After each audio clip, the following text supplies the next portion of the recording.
नमस्कार, आप सभी का स्वागत है एक्सेलशियर न्यूज़ में। इस समय मेरे साथ फॉर्मर मिनिस्टर हैं जुल्फ़िकार अली साहब। आइए इनसे सीधी बात करते हैं, जो जम्मू कश्मीर के इस समय जो प्रेजेंट सिचुएशन है उसके बारे में विस्तार से चर्चा करने की कोशिश करते हैं। सर, बहुत बहुत स्वागत आपका। Thank you. सर, उमर सरकार की बात करें, उमर सरकार को लगभग 1 साल पूरा हो गया है। तो जो वादे उन्होंने किए थे, जो मैनिफेस्टो में लोगों को सबज बाग दिखाए थे, उस पर अमली जामा नहीं बना पाए। देखिए, जब इलेक्शन हुआ था 2024 में, तो नेशनल कॉन्फ्रेंस के जो अलायंस था, उन्होंने लोगों के साथ बहुत वादे किए थे। 12 गैस सिलेंडर देने का वादा किया था, 1 लाख लोगों को हर साल रोज़गार देने का वादा किया था, लोगों को मुफ्त बिजली देने की बात की थी, राशन देने की बात की थी 10 किलो, लोगों की पेंशन बढ़ाने की बात की थी।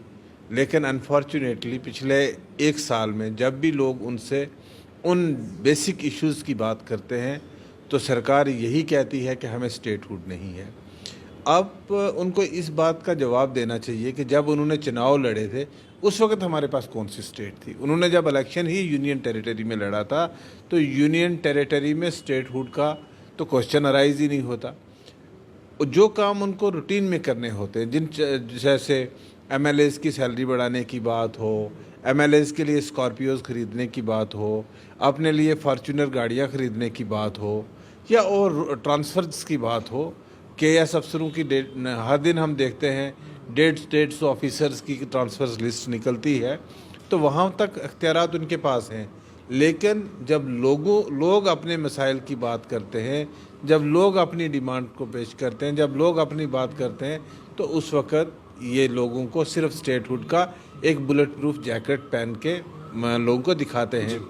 आज तक 16 जो कैबिनेट मीटिंग्स हुई हैं पिछले साल में, 16 कैबिनेट मीटिंग में 97 डिसीजंस हुए हैं, और राज्यपाल महोदय ने तमाम 97 के 97 डिसीजंस को जो है अनुमति दी है, मंजूरी दी है। तो मुझे नहीं लगता है कि जो चीज़ें उनको डिलीवर करनी चाहिए थी उन्होंने डिलीवर की। उन्होंने, मुझे लगता है कि जम्मू कश्मीर के लोगों के साथ एक बहुत बड़ा विश्वासघात किया। आरोप प्रत्यारोपों का सिलसिला जारी है। एक तरफ से उमर साहब ये कहते हैं कि फाइल्स जो हैं वो एलजी साहब के पास पड़ी हुई हैं, और दूसरी तरफ से एलजी साहब का ये कहना है कि केवल लॉ एंड ऑर्डर जो है वो उनके दायरे में है, बाकी के डिपार्टमेंट्स जो हैं वो उमर सरकार के पास है। उमर सरकार जो है उन पर फैसला ले सकती है, लेकिन कहीं ना कहीं जो है आरोप प्रत्यारोप जो है हमें देखने को मिलते हैं। देखिए, बात बड़ी स्पष्ट है कि रीऑर्गेनाइजेशन एक्ट है 2020 का। रीऑर्गेनाइजेशन एक्ट में पावर्स जो हैं वो डिफाइंड हैं। इसकी एलजी मोदी की क्या पावर्स हैं, और जो स्टेट यूटी में जो सरकार होगी उसकी पावर्स क्या है। 3 विषय हैं मूल कर, जो 3 विषय हैं। नंबर 1, एडमिनिस्ट्रेशन जो है IAS service cadre. Number 2, law and order. और ये 2 बेसिक चीज़ें हैं जिन पे सोलली प्रेरोगेटिव जो है वो उपराज्यपाल का है। उसके अलावा जितने भी विषय हैं, चाहे वो आपको पानी देने का है, बिजली देने का है, सड़क बनाने का है, एम्प्लॉयमेंट देने का है, फ्री गैस सिलेंडर देने का है, राशन देने का है, मतलब जो भी इश्यूज़ हैं वो स्टेट के दायरा अख्तियार में हैं। यूटी के दायरा अख्तियार में, वो इनके दायरा अख्तियार में है। तो मैंने एक बात कहा कि इन्होंने जो अपने मैनिफेस्टो में प्रॉमिसेस किए हैं, उन मैनिफेस्टो में से ये एक ऐसा विषय बता दें जो इन्होंने राज्यपाल महोदय की अनुमति के लिए भेजा हो और राज्यपाल महोदय ने उसको स्वीकार ना किया हो, एक्सेप्ट ना किया हो, तो हम मान जाएंगे। लेकिन उन्होंने कोई जनता के नहीं, अब वो किसी एडवाइज़र लगाने की फ़ाइल भेज देंगे तो वो शायद नॉर्म्स के बीच में ना आए, या ऐसी चीज़ भेजेंगे जो चीज़ उनके दायरा अख्तियार में नहीं है। तो ऐसी चीज़ें तो नहीं हो सकती। लेकिन मैंने आपको कहा कि मूलकर जो उन्होंने 97 डिसीजंस राज्यपाल महोदय को फॉरवर्ड किए, वो तमाम के तमाम उपराज्यपाल महोदय ने अप्रूव किए। डेली वेजर्स की जब भी बात आती है तो उन्होंने कहा कि अभी हमें कुछ ही समय हुआ है, और डेली वेजर्स जो है वो आज के नहीं लगे हैं बल्कि बरसों से लगे हुए हैं, और काफ़ी सरकारें जो रही हैं, भाजपा का यहाँ पर जो है पीरियड रहा, और उससे पहले जो है अगर अन्य गवर्नमेंट्स की बात करें या फिर एलजी प्रशासन की बात करें तो वो भी जो है अमली जामा पहना सकते थे। तो कहीं ना कहीं जो है वो अपना पल्ला जो है वो झाड़ते हुए नजर आते हैं। देखिए, डेली वेजर्स के साथ बहुत अन्याय है। बिजली के खंभे पे चढ़ता है तो वो मरता है, पानी की पाइप देते देते लोगों को पानी पहुंचाने में वो बेचारे की ज़िंदगी गुजर जाती है। उसको कंपनसेशन नहीं मिलता, मरने के बाद भी उस बेचारे की फैमिली जो है वो दर दर होती है। 62,000 हैं।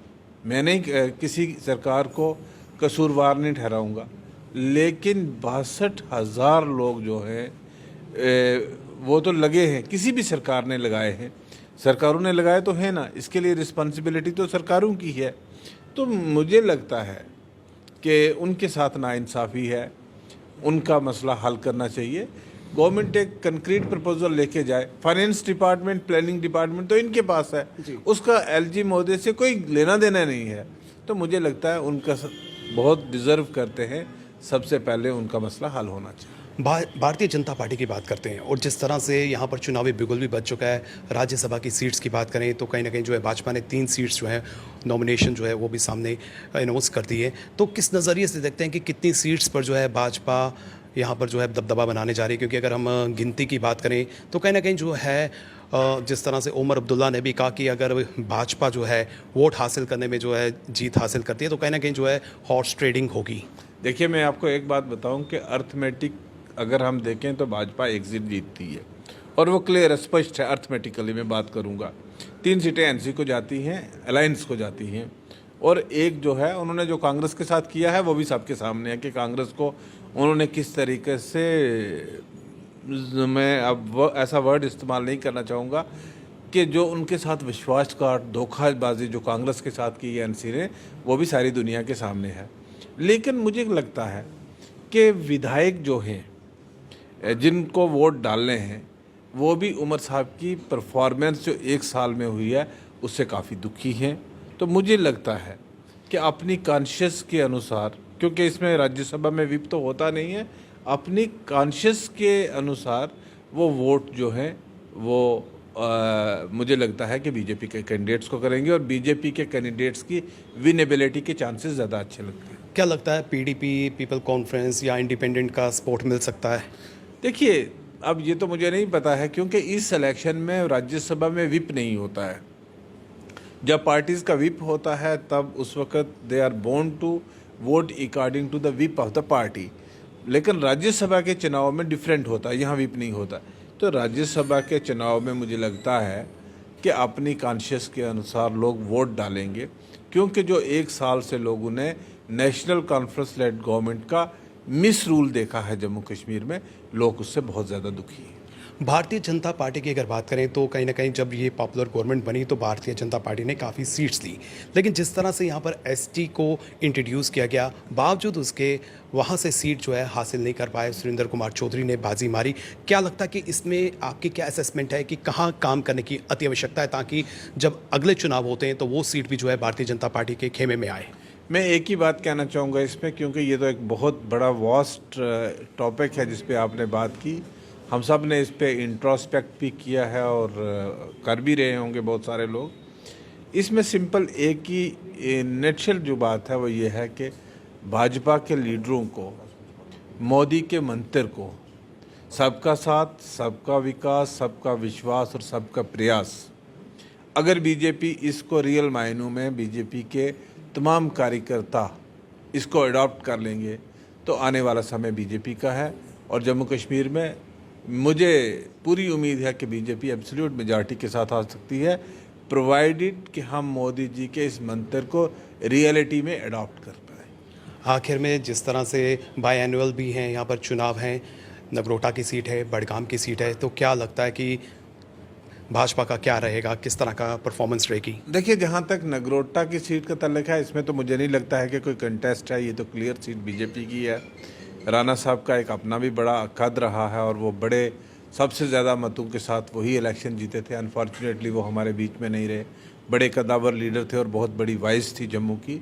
तो मुझे लगता है कि यहाँ पे कोई मुकाबला नहीं है नगरोटा की सीट को लेके। कश्मीर वाली जो बडगाम वाली सीट है, वहाँ भी मुझे लगता है कि जो नेशनल कॉन्फ्रेंस है उसके लिए जीत पाना इतना आसान नहीं होगा। बहुत बहुत शुक्रिया सर, आपने हमें समय दिया और जिस तरह से चुनावी बिगुल भी यहाँ पर बच चुका है। और अगर उमर सरकार की पर्टिकुलर बात करें तो उनका भी 1 साल जो है वो कंप्लीट होने जा रहा है। लेकिन कहीं ना कहीं जो है अपेक्षाओं की बात करें तो आम जनता को काफ़ी अपेक्षाएं थी कि पॉपुलर गवर्नमेंट यहाँ पर बने और पॉपुलर गवर्नमेंट अगर बनती है तो लोगों के मसाइल जो हैं वो हल होंगे। लेकिन ज़मीनी सच्चाई ये है कि अभी तक जो है लोग सफ़र कर रहे हैं। विभिन्न विभागों की बात करें तो वहाँ पर उनके काम जो है वो अटके हुए हैं। ग्राउंड की बात करें तो ग्राउंड में कोई भी काम जो है वो नज़र नहीं आ रहा। दावों की बात करें तो उमर सरकार जो है केवल और केवल दावे कर रही है। फिलहाल करण सिंह और मुझे यानी कि रितेश गुप्ता को दीजिए इजाजत और आप देखते रहें एक्सेलशियर न्यूज़।